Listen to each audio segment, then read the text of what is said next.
Hello दोस्तों, welcome to my channel. तो दोस्तों, आज की इस वीडियो में हम लोग हरसिंगार यानी कि पारिजात के पौधे की देखभाल के बारे में बातचीत करेंगे, क्योंकि इस समय हरसिंगार के पौधे पर फ्लावरिंग शुरू हो गई है।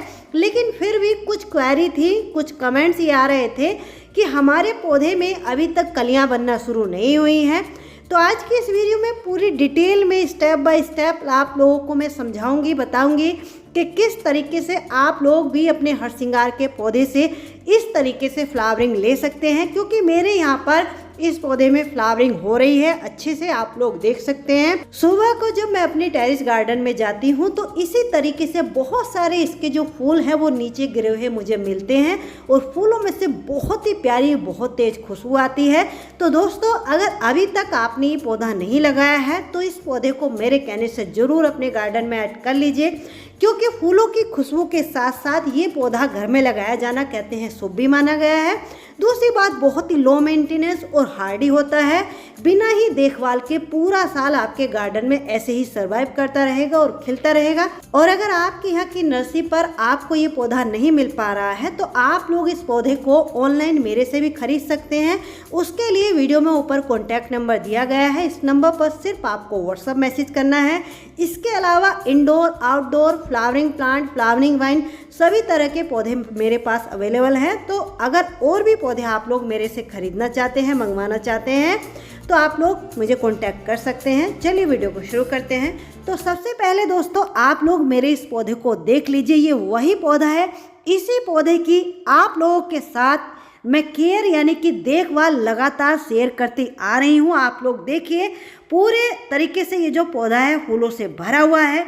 अब जब फूल इसके ऊपर खिल रहे हैं तो इस समय, इस कंडीशन में इस पौधे को हमें कुछ न्यूट्रिशन यानी कि इसको लिक्विड फर्टिलाइजर बना करके इसकी जड़ों में देना होगा। दूसरी बात, कुछ और बातों का भी हमें ध्यान रखना होगा इस समय। तो आज की इस वीडियो में डिटेल में स्टेप बाय स्टेप आप लोग को मैं बताऊंगी कि इस समय आपको अपने पौधे की किस तरीके से देखभाल करनी है। तो देखिए, सबसे पहला जो पॉइंट है वो है, जब इसके ऊपर फूल खिलना शुरू हो जाते हैं तो अपने पौधे को तुरंत उठा करके कहीं ऐसी जगह रख दीजिए जहां सुबह की 1 से आधा घंटे की धूप इसके ऊपर पड़ जाए। ये जो मेरा पौधा है मैंने यहाँ पर रखा हुआ है, यहाँ सुबह की आधा या पौना घंटे की धूप इसके ऊपर आती है, बाकी पूरा दिन ठंड रहती है। दूसरा पॉइंट, इस समय पौधे के ऊपर पानी की कमी बिल्कुल भी नहीं रहनी चाहिए, यानी कि पौधा जब फूल और कलियां खिलाता है तो उस समय पानी बिल्कुल भी कम नहीं रहना चाहिए। देखिए, आप लोग मेरे पौधे की मिट्टी से अंदाज़ा लगा लीजिए, इस कंडीशन में इसकी मिट्टी रहनी चाहिए। ये ना ही बहुत ज़्यादा गीली है और ना ही बहुत ज़्यादा सूखी है, तो आप लोग इसी से अंदाज़ा लगा सकते हैं। अब बात करते हैं तीसरे पॉइंट की। पौधे में जब फूल खिलना शुरू हो जाते हैं तो उस समय हमें अपने पौधों की जड़ों में कोई भी सॉलिड फर्टिलाइजर जैसे कि गोबर की खाद, वर्मी कंपोस्ट या फिर आलू प्याज के छिलके या फिर केले के छिलकों को मिट्टी में हमें नहीं दबाना है। यानी कि फूल और कलियां आने से पहले पहले इन खाद को आप मिट्टी में डाल सकते हैं, लेकिन जैसे ही पौधे के ऊपर कलियां बनना शुरू होती हैं तो ऐसी कंडीशन में लिक्विड फर्टिलाइजर ही बना करके हमें पौधों में डालना होता है। तो उसके लिए देखिए, यहाँ पर हमने 1 लीटर पानी में 2 केले के छिलके, 2 आलू के छिलके और 2 प्याज के छिलकों को डाल लिया है। चौथी चीज़, 1 छोटा चम्मच यहाँ पर हमने चाय की पत्ती को लिया है। चाय की पत्ती में बहुत सारे ऐसे पोषक तत्व होते हैं जो कि पौधे की ग्रोथ के लिए तो अच्छे होते हैं। दूसरी सबसे अच्छी बात इसकी एक ये होती है, जिस भी फर्टिलाइजर के साथ इस चाय की पत्ती को मिला करके हम मिट्टी में डालते हैं तो फर्टिलाइजर के जो न्यूट्रिशन होते हैं उसको ये एब्जॉर्ब कराने यानी कि जड़ों तक पहुंचाने में बहुत हेल्प करती है, क्योंकि इससे मिट्टी उपजाऊ बन जाती है। तो देखिए, इन सारी चीज़ों को भिगो करके 24 घंटे के लिए हम रख देंगे। तो आप लोग देख लीजिए, इसको रखे हुए लगभग 24 घंटे यानी कि 1 रात हो गई है। तो इसके कलर से आप लोग अंदाज़ा लगा सकते हैं ये बन करके तैयार है। अब बारी आती है कि इस फर्टिलाइज़र को देना कैसे है। तो देखिए, यहाँ पर हमने ये 2 लीटर सिंपल पानी लिया है और 1 लीटर ये फर्टिलाइज़र है। 1 लीटर फर्टिलाइज़र को 2 लीटर पानी में हम लोग डाइल्यूट कर लेंगे, मिक्स कर लेंगे। आपको डायरेक्ट इसको पौधों के ऊपर नहीं देना है, क्योंकि इस टाइम पर जैसे पौधों में कलियां बन गई हैं तो इसलिए डाइल्यूट करके ही आपको देना है। वैसे ये बिल्कुल ऑर्गेनिक है, आप लोगों को थोड़ा सा अगर ऊपर नीचे हो जाए तो घबराने की कोई बात नहीं है।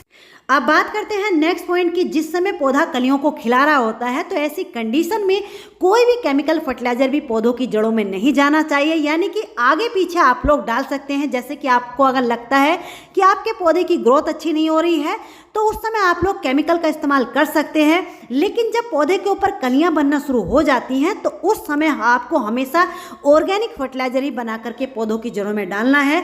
आप अपने पौधे को जितना ऑर्गेनिक तरीके से ग्रो करोगे उतना ही लंबे समय तक आपके पौधे चलेंगे। मैं अपने पौधों को हमेशा ऑर्गेनिक तरीके से ही ग्रो करती हूँ, इसीलिए मेरे पौधे हेल्दी और स्वस्थ रहते हैं और फूल भी अच्छे से देते हैं। तो देखिए, फर्टिलाइजर को डालने से पहले मिट्टी की हल्की हल्की सी, जैसे कि आधा इंच की बस मिट्टी को हल्का सा लूज कर लेना है। बहुत ज़्यादा नीचे तक मिट्टी की गुड़ाई नहीं करनी है इस समय, और इस फर्टिलाइजर को इस तरीके से डाल देना है। डालना कितना है, ये मेरा 12 इंच का पॉट है तो 1 से 1.5 लीटर इसमें ये आ जाएगा। वैसे ये ऑर्गेनिक है तो आपको थोड़ा सा कम ज़्यादा भी हो जाए तो घबराने की कोई बात नहीं है, निश्चिंत रहिए। आप लोग इसको डाल दीजिए और इसको आपको वीक में एक बार, जब तक आपके पौधे के ऊपर फूल और कलियां बनते जा रहे हैं, लगातार डालते रहना है। अब बात करते हैं अगले पॉइंट की। तो देखिए, अगर आपके पौधे में अभी तक कलियां बनना शुरू नहीं हुई हैं तो आपको क्या करना है। देखिए, जिस भी पॉट में आपका पौधा लगा हुआ है उस पॉट की ऊपर से मिट्टी की 1-1, 1.5 इंच की गुड़ाई कीजिए। देखिए, इस तरीके से बहुत ज़्यादा नीचे तक गुड़ाई नहीं करनी है क्योंकि इसकी फ्लावरिंग का समय है। बहुत ज़्यादा नीचे तक मिट्टी की गुड़ाई कर देंगे तो पौधा स्ट्रेस में चला जाएगा, तो फिर कलियां बिल्कुल भी नहीं बनाएगा। इसलिए इस समय इस बात का आपको ध्यान रखना है।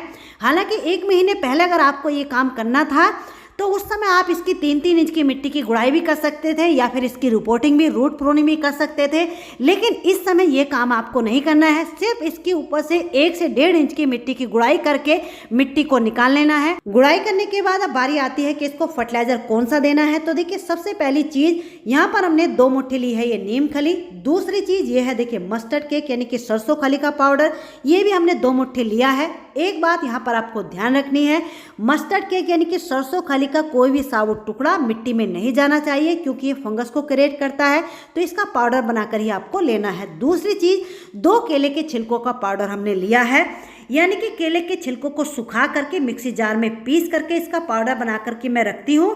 अगर केले के छिलकों का पाउडर आपके पास नहीं है तो इसका दूसरा ऑप्शन है, देखिए, जो पोटास आती है, जो कि आपको एग्रीकल्चर की शॉप से 20 से 30 रुपये केजी मिल जाएगी, तो इसकी जगह आप लोग 1 से 1.5 चम्मच पोटास को ले सकते हैं। इन सारी चीज़ों को मिक्स करके पौधों की साइडों से इस तरीके से डाल लेना है। डालने के बाद जो मिट्टी इसकी हमने निकाली थी उसी मिट्टी से इस फर्टिलाइजर को कवर कर देना है। कवर करने के बाद पौधे में तुरंत हमें पानी देना है। एक बात और यहाँ पर आपको ध्यान रखनी है, जब कोई भी फर्टिलाइजर जब पौधों में हम डालते हैं या तो सुबह के टाइम या फिर शाम के टाइम ही आपको डालना है। तो देखिए, इस तरीके से पौधे में हम पानी दे देंगे। पानी आपको फर्टिलाइजर देने के बाद इतना देना है जो कि पॉट के नीचे से ड्रेनेज होल से नहीं निकलना चाहिए। अगर नीचे से पानी निकल जाता है तो आज जितने भी न्यूट्रिशन हमने पौधे को दिए हैं ये सारे इस पानी के जरिए नीचे से निकल जाएंगे, तो इस बात का भी आपको ध्यान रखना है। अब बात करते हैं नेक्स्ट पॉइंट की। तो देखिए, अगर आपके पौधे में भी कलियां नहीं बनी है तो पौधे को कहीं ऐसी जगह आपको रखना है जहां इसको कम से कम 4 से 5 घंटे की धूप मिल जाए, यानी कि जितनी ज़्यादा सनलाइट इसको मिलेगी उतना ही अच्छा होगा, क्योंकि इस समय बहुत ज़्यादा तेज भी धूप नहीं हो रही है। जब पौधे के ऊपर कलियां बन जाए, पूरे अच्छे तरीके से पौधा कलियों से भर जाए, फिर उस समय इस पौधे को उठा करके ऐसी जगह रख देना है जहां सुबह की इसके ऊपर 1 से 1.5 घंटे की धूप पड़े, या फिर शाम की पड़ रही है तो शाम की भी 1.5 से 2 घंटे की धूप पड़े। कलियां जब पूरे तरीके से बन जाए, कलियां बनने के जब पौधा खिलने लगे, फूलों को खिलाने लगे, तो फिर इनको उठा करके ऐसी जगह रख देना है जहां सुबह की आधा से 1 घंटे की ही धूप आए। फिर उस समय इसको धूप की जरूरत नहीं होती है, क्योंकि कई बार ऐसा हो जाता है तेज धूप की वजह से भी इस पौधे की जो कलियां हैं वो पीली होकर के गिरने लगती। तो चलिए दोस्तों, आज की ये वीडियो, आज की ये जानकारी आपको कैसी लगी? अच्छी लगी हो तो प्लीज़ वीडियो को लाइक जरूर कर दीजिए। चैनल पर पहली बार आए हैं तो चैनल को सब्सक्राइब कर लीजिए। मिलते हैं किसी नेक्स्ट वीडियो में नेक्स्ट टॉपिक के साथ, तब तक के लिए बाय, हैप्पी गार्डनिंग।